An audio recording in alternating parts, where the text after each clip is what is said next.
Well, good Monday morning. Happy IRS Day. No, not very happy, really. This is Captain Marty. I got lots to talk about in the weekend wrap-up. I'll be back to do just that in just a second.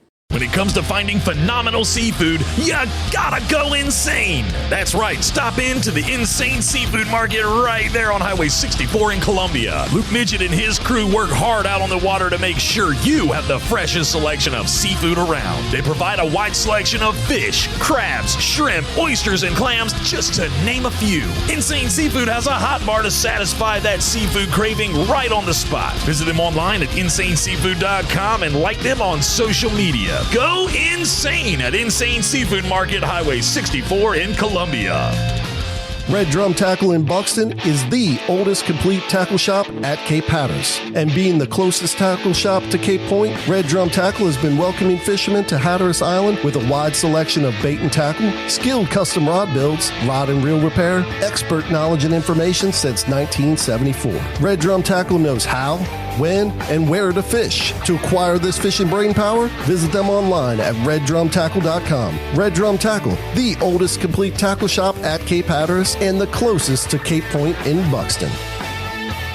All right, let's talk about offshore fishing first, like we always do. Over the weekend, Saturday, very breezy, and didn't have a whole lot going on at all. But Sunday, the boats got out, finally. And actually, the weather's looking pretty good, like we might get several days in a row of offshore fishing. Unfortunately, it was not great fishing. It was very slow, actually. The Oregon Inlet boats that got out caught just a scattered dolphin or mahi, very scattered blackfin tuna. I'm talking about really, really slow fishing. I did hear a report of still a few of those bluefin tuna around. I thought they were gone, but they're not. So there was a couple of those caught and released, is the way I understand it. Down in Hatteras, same exact fishing. A few blackfin tuna, a few mahi, a few wahoo. I think the tuna duck might have pulled the hook on a blue marlin. We haven't heard about much in the way of blue marlin fishing, but that was going on. Also, a few triggerfish, a few king mackerel, a few amberjack, and a few false albacore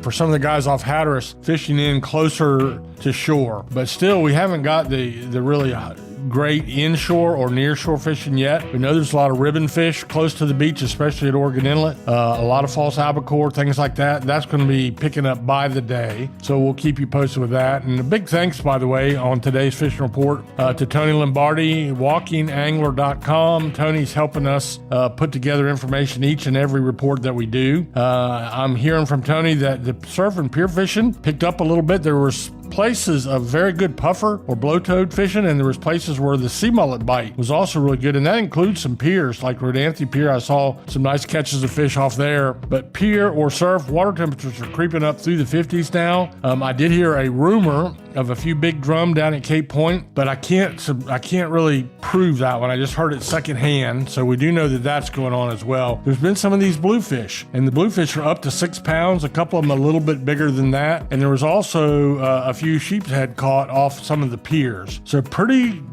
strong improvement when you add into that a puppy drum and a speckled trout, a few small sharks is enough to keep your interest up on the surf and at the piers. Now we're going to take just a short break, and I'll be right back to tell you what's going on in the sounds and what I have for you on the inland or freshwater fishing front. At Fishing Unlimited on the Nags Head Manio Causeway, not only can you get stocked up with all the bait, tackle, and amenities necessary to fish, but you can also be your own captain. That's right. At Fishing Unlimited, you can rent one of their spacious pontoon boats to go fishing, crabbing, dolphin watching, or just to cruise the Roanoke Sound. It's family fun at its finest. Half-day and full-day rentals are available. Be your own captain at Fishing Unlimited on the Nags Head Manio Causeway. Sound fishing hasn't changed much. Everything's holding about the same. We do have quite a few bluefish, especially in the lower Pamlico, like back of Ocracoke, back of Hatteras. Some of these bluefish are those, well, not the old-fashioned big bluefish, but 6 to 10 pounders. There's also a few Taylor bluefish as well, some puppy drum,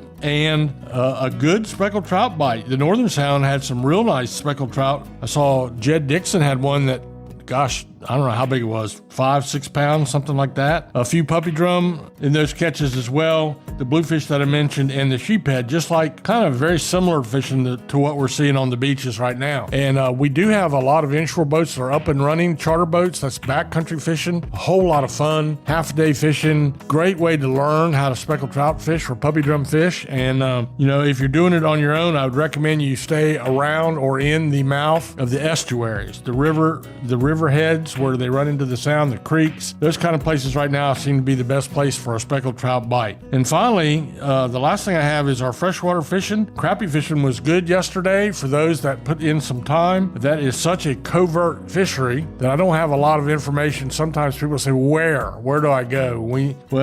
I just can't help you too much on that. I would. I do know that the Currituck Sound has produced a few. I know they're catching a few over around Lake Manasquite as well. That's just something you're going to have to go put in your time. Some of those ditch banks on Highway 64 are really good through East Lake in that area at times. East Lake itself is a good spot to go give it a try. And finally, in the Albemarle Sound and the Alligator River and around the Mans Harbor area, a pretty good bite on catfish. I didn't get a catfish report from Lake Manasquite because I did not see anybody fishing on the causeway where I could stop and ask them, so there must not be a whole lot going on there. But we're going to get into a lot more perch and catfishing as we get into spring. A lot to look forward to this week as we have much warmer air temperatures, and we should have seawater temperatures warming up as well. I hope you have a good time out fishing. You're not going to catch them in the motel room, so go out and wet a line. That's my report for you on this Monday.